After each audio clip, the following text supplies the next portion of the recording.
August 7th will be 20 years. Wow. And after I went through treatment, I lived in a house that they told me to go to. I was 19 years old. I was scared to death. The thought of not ever using drugs and alcohol again scared me to death. Because I hadn't even used at 21. I hadn't even used legally. And so the thought of it, everybody kept telling me there's no way you can make it. And I went and lived in a house where women were supporting each other. They were trying to stay sober just like I was. And I didn't know why I was there. I didn't know God. I didn't know anything about Him. And through the process, I got introduced to 12 steps. And anyways, I learned how to live without the use of drugs and alcohol. A big part of that was my grandmother. I know she was praying for me the whole time. During the last 20 years, I have done everything wrong that you could possibly imagine in my life. I have not used drugs and alcohol. And during that process, I found the most loving, caring, best friend who I called God. And that was only because He got me out of that darkness. Had I not been brought out of that darkness and been willing and reached out for help, I would not be standing up here today. About 4 years ago, I found another darkness. I think I suffer from depression. And with depression comes a lot of different thoughts. You beat up on yourself. You end up in places you never would have thought you would end up. If your self-esteem isn't where it's supposed to be, you can end up in relationships and situations.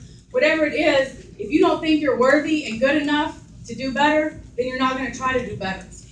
And God sometimes brings us to a point, even though I had graduated college, I had all the outside success in the world 4 years ago, I was dying inside. Dying. Nobody could have told you. Nobody would have known that I was dying. I was speaking. I was doing all these things, giving God all the glory during the time. But in pain, you guys. And I remember being by myself in a room one day.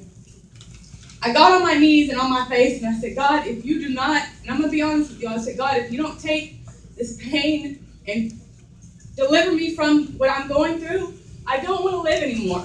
It's too much for me. This is 4 years ago.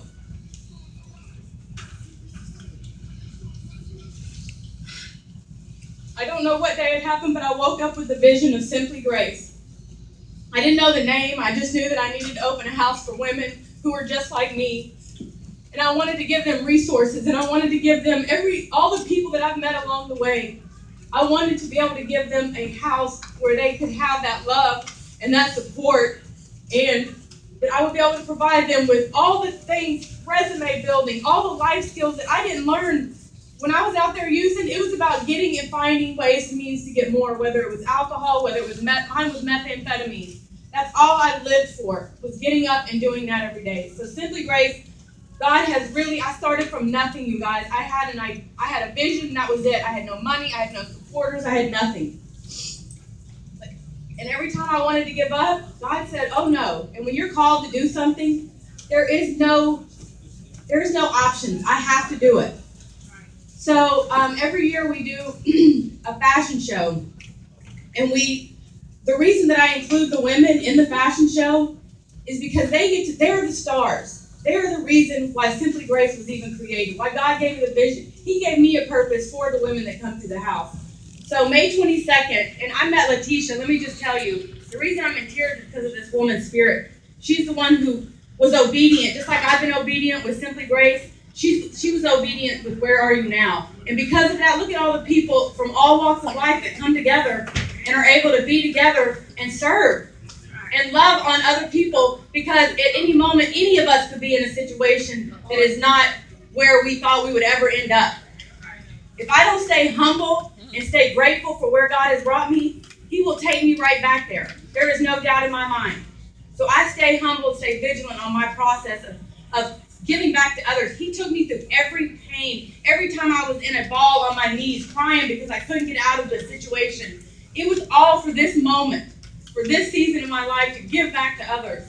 And so May 22nd, our fashion show is right around the corner at Lofty Spaces. It's going to be amazing. Letitia has supported me through the whole thing, and I will be here on Sundays as long as I can, and I will bring everybody that I can to serve these amazing, beautiful people. And I want to let anybody that's in this room that is struggling, that has some sort of addiction, whether it be alcohol, drugs, whatever the addiction is, you are not alone. There are so many resources out there, free resources, that you can get drug treatment, you can get all kinds of treatment for mental health, whatever it is that we struggle with, there is help out there, and there are people that are willing to help and walk you through that process, just like they were willing to help me walk through the process. If you have any questions, you can come see me, or there's Stacy is over here in the corner with her hat on.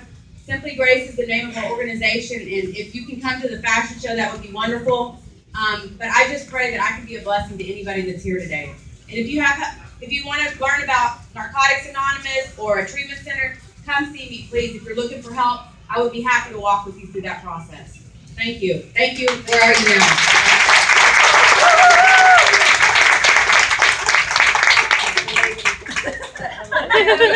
Do y'all want me to sing? I mean, I can sing. Do it. No, I do not sing. I'm totally kidding. Y'all would be running out the door.